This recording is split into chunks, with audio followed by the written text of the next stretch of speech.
Bienvenue dans les 3 minutes de l'AFPRIC, un podcast pour les personnes concernées par la polyarthrite rhumatoïde et les rhumatismes inflammatoires chroniques.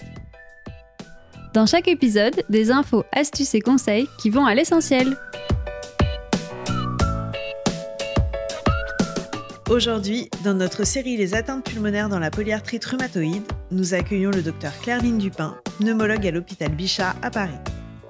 Elle nous parle des bénéfices de l'arrêt du tabac pour prévenir les atteintes pulmonaires dans la polyarthrite, ainsi que leurs exacerbations, et nous donne des conseils pour parvenir au sevrage.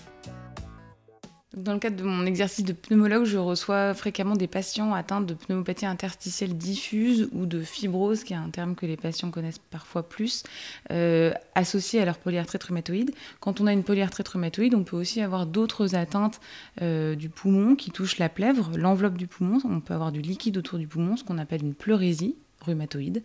Et puis on peut avoir des nodules, c'est-à-dire des taches dans le poumon qui sont liées à la polyarthrite rhumatoïde. Ces deux situations sont souvent moins intenses que la pneumopathie interstitielle diffuse, en tout cas génèrent des traitements un peu moins lourds. On nous questionne souvent en tant que pneumologue sur l'effet du tabac. C'est évidemment un de nos dadas de la consultation, de limiter le risque d'exposition au tabac. C'est particulièrement important dans la polyarthrite rhumatoïde, puisqu'on a démontré un lien direct entre l'exposition au tabagisme et l'évolution vers des formes sévères de la maladie rhumatoïde, notamment sur le plan respiratoire. Probablement qu'il se passe un effet déclencheur entre l'agression liée au tabac et la réponse de notre système immunitaire qui va être exagérée pour réparer notamment le poumon et fabriquer entre autres des anticorps anti-CCP qui sont spécifiques de la polyarthrite rhumatoïde.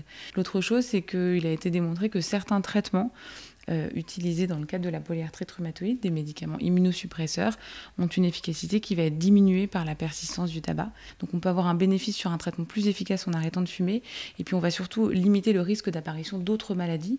On a déjà un poumon qui est atteint, qui est malade, et donc une maladie supplémentaire, une agression supplémentaire va être d'autant plus difficile à gérer et à traiter si on continue de fumer. Arrêter de fumer, ça a un intérêt à tous les stades de la maladie quand on est atteint de polyarthrite rhumatoïde, même si on a déjà une atteinte respiratoire, puisqu'on sait que les patients qui continuent de fumer ont un risque d'aggraver leur atteinte respiratoire plus important que les patients qui ne fument pas ou qui arrêtent de fumer. Arrêter de fumer, c'est un processus qui peut être long, qui peut être compliqué, qui peut nécessiter d'être accompagné. Il existe tout un tas de dispositifs aujourd'hui, en passant de tabac info-service à des prescriptions de substituts nicotiniques, à des groupes d'encouragement, à certains médicaments, à de la cigarette électronique éventuellement, tant que c'est un support qui est transitoire, ça peut être utile pour arrêter de fumer. Merci Dr Dupin pour vos conseils. Nous remercions également le laboratoire Boehringer Ingelheim qui a apporté son soutien institutionnel à la réalisation de cet épisode.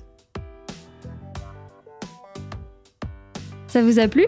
N'hésitez pas à vous abonner, liker et partager notre émission. Pour plus d'infos, rendez-vous sur www.polyarthrite.org.